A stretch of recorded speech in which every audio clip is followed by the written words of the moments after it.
बिस्मिल्लाहिर्रहमानिर्रहीम अस्सलाम वालेकुम। Welcome back to another video. कैसे हैं आप सब लोग? उम्मीद है बिल्कुल ठीक ठाक होंगे, मज़े में होंगे। और जी हाँ, मैं भी बिल्कुल ठीक हूँ।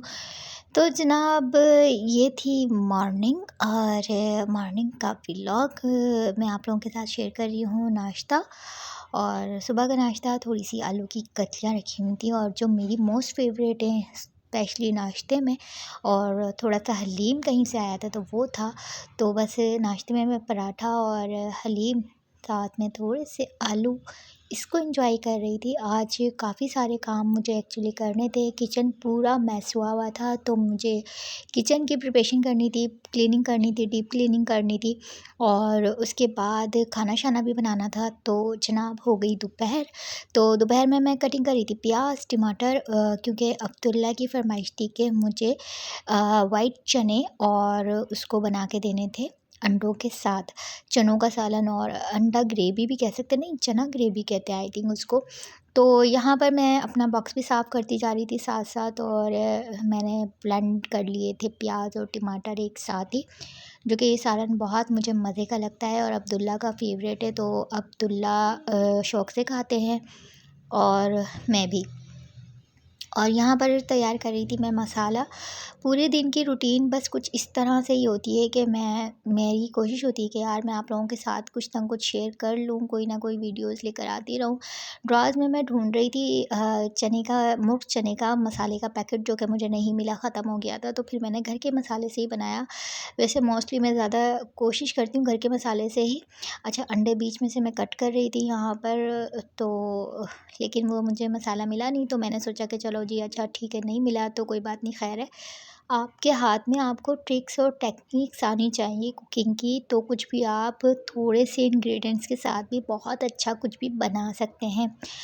तो यहाँ पर अब मुझे इतना डर हो गया ना गाइस कि मैं ना क्या करती हूँ कि मैं जब भी कुछ ऑयल में कोई भी चीज़, तो मैं जब भी कुकिंग कर रही होती हूँ ना, सबसे पहले मैं फ्लेम को बिल्कुल बंद कर देती हूँ, क्योंकि मुझे इतना डर हो गया है कि जब से आग लगी थी ना, तो मेरे दिल में ना एक डर सा खौफ बैठ गया है। और कुकिंग करते वक्त मैं बहुत एहतियात करती हूँ खुद से। और यहाँ पर गरम मसाला मैं इसमें ऐड कर रही थी, क्योंकि मसाला था नहीं, तो मैंने इसी से ही बनाना था सारा। और गैस दरमियान में जो है वो जा चुकी थी, तो फिर मैंने सोचा चलो जी ठीक है, सिलेंडर निकाल लो। तो फिर मैंने अपना सिलेंडर निकाल लिया।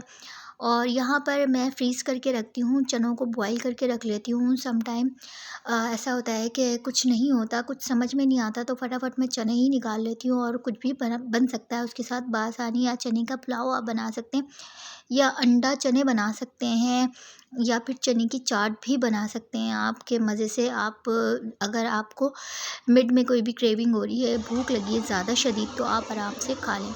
यहाँ हो गया था सालन मज़ेदार सा जनाब वाली रेडी।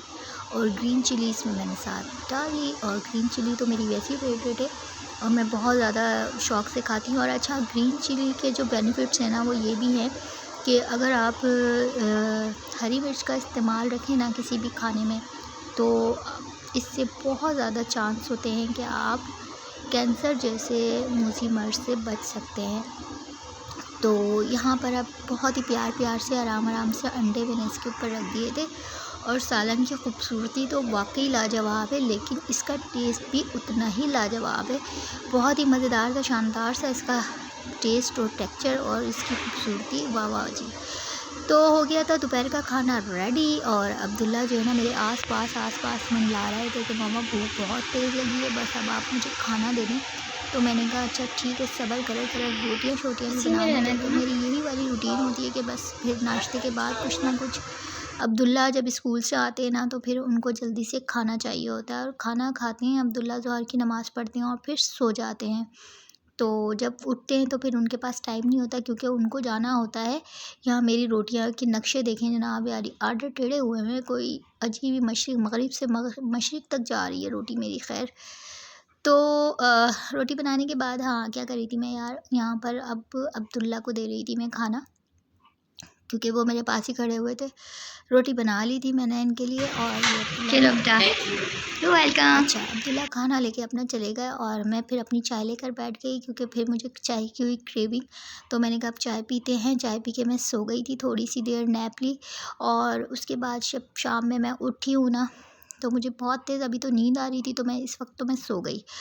तो उठने के बाद ना शाम में फिर मुझे अगेन हुई चाय की क्रेविंग, क्योंकि चाय जो है ना मैं बार बार इस वक्त भी वॉइस ओवर कर रही हूँ ना, तो सामने बच्चे बैठे हुए हैं और वो मेरी शक्ल देख रहे हैं। यहाँ मैं छोटे छोटे निक्के निक्के जो पापे नहीं मिलते, तो वो वाले पापे पे ना मैं क्रीम लगा के तो चाय के साथ मज़े ले लेके मैं खा रही थी, सटक सटक रही थी। तो ये वाले पापे ना मुझे इतने अच्छे लगते हैं, क्योंकि वन बाइट पापे होते हैं और मज़े से एक ही दफ़ा में ना बस मुशक्क़त होती है बस खाने की। अच्छा, उसके बाद जनाब अली तो नादिया भी थी, तो साथ मैंने कहा चल भई लग जा काम पे। तो मैंने ना इस दोनों ही मिलके, बल्कि हम देसी लहसुन जो मैं लेकर आती हूँ ना, मैं देसी लहसुन ही यूज़ करती हूँ, क्योंकि यार जितना हो सके तो बस ऑर्गेनिक ही चीज़ें यूज़ करनी चाहिए। देसी लहसुन और अदरक छील लिया था मैंने और अब मैं इसको पीस के रख रही थी। 2 महीने तो ऑलमोस्ट मेरे निकल जाते हैं यार, बार-बार नहीं झंझट होता मुझसे भैया ये पीसने-पासने वाला। और देसी लहसुन को छीलने में बहुत ज़्यादा टाइम लगता है। इस वजह से मैं ना मेरी ये कोशिश होती है कि मैं इकट्ठा ही छील के रख लूँ। और अल्हम्दुलिल्लाह माशाल्लाह फिर मेहमानों की आमद-ओ-रफ़्त भी होती है, तो जल्दी से आप फटाफट से आप कुछ भी बना लेते हो। अगर ये चीज़ें जो पिसी हुई होती हैं ना, तो फिर बहुत ज़्यादा कुकिंग करने में आसानी हो जाती है, राइट। अच्छा, अब यहाँ पे साथ-साथ ना मेरे काम देखेंगे, मेरा ये होता है, ये हो गया डन। और इसके बाद फिर मैंने सोचा फटाफट से ना ये शाम का डिनर, यानी कि डिनर तैयार हो रहा है। मैंने काटा था सरसों का साग, और सरसों का साग और गोश्त थोड़ा-सा रखा हुआ था, तो मैंने सरसों का साग और गोश्त सोचा कि यार ये बना लेते हैं डिनर में।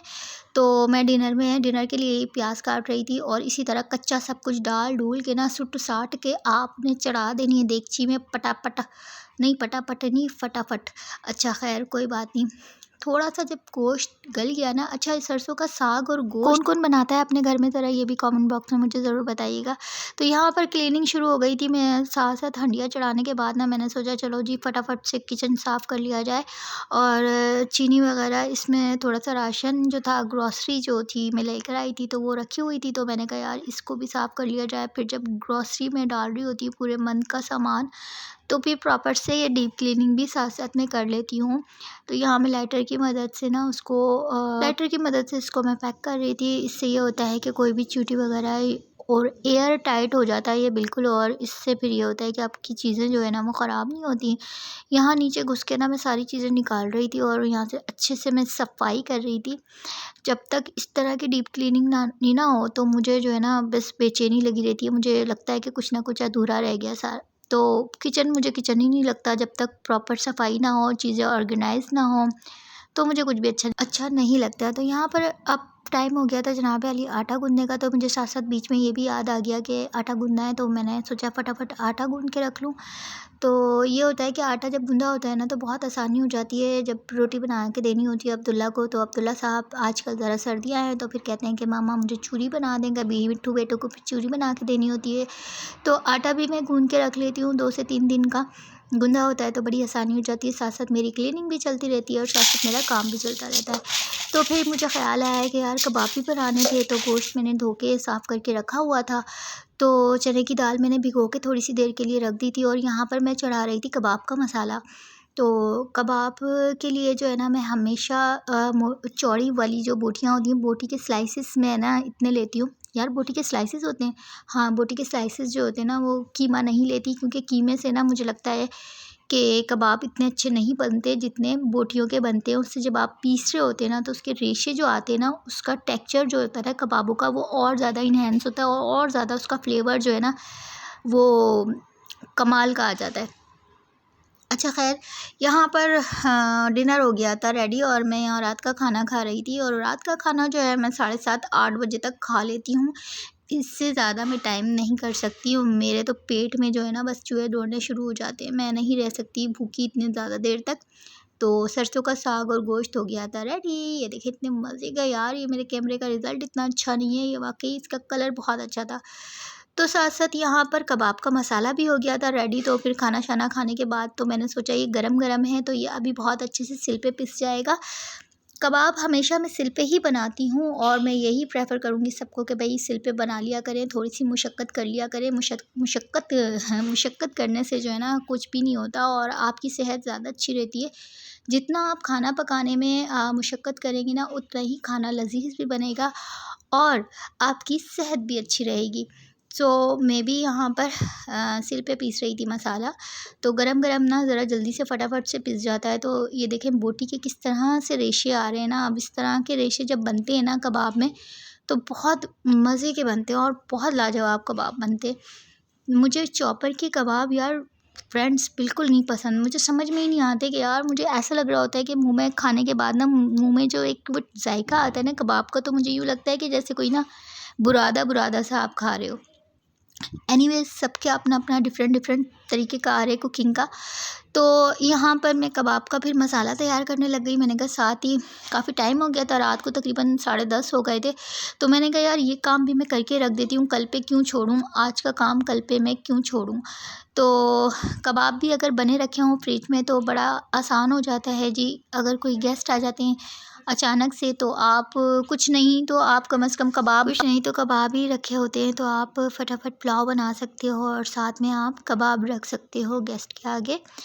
तो यहाँ पर मसाला मैंने रेडी कर लिया था, 2 अंडे इसमें शामिल किए और हाथों की मदद से, जितने मिक्स अच्छे हाथों की मदद से होते हैं, स्पून स्पून वाले चोंचले से ना ये कुछ भी नहीं होता यार। जो काम आप हाथ से करते हैं, हाथ से ही आटा गूँथते हैं।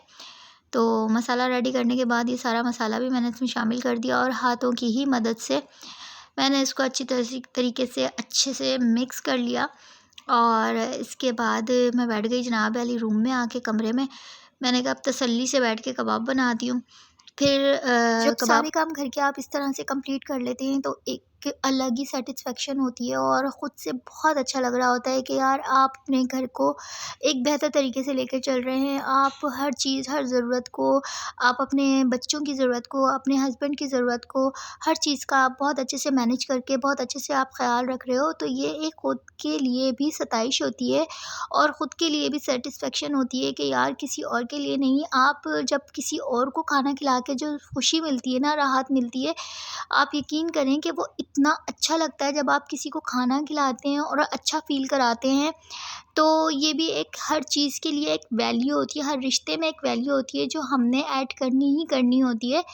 तो जब मैं अब्दुल्ला के लिए या वैसे भी मैं घर में बना के मोस्टली रख लेती हूँ कबाब, तो अब्दुल्ला की जो खुशी होती है ना वो देखने वाली होती है कि मामा ने मेरे लिए कर दिया। कि कभी लेट नाइट क्रेविंग हो गई या कोई आ गया अचानक से, तो आप बना सकते हैं।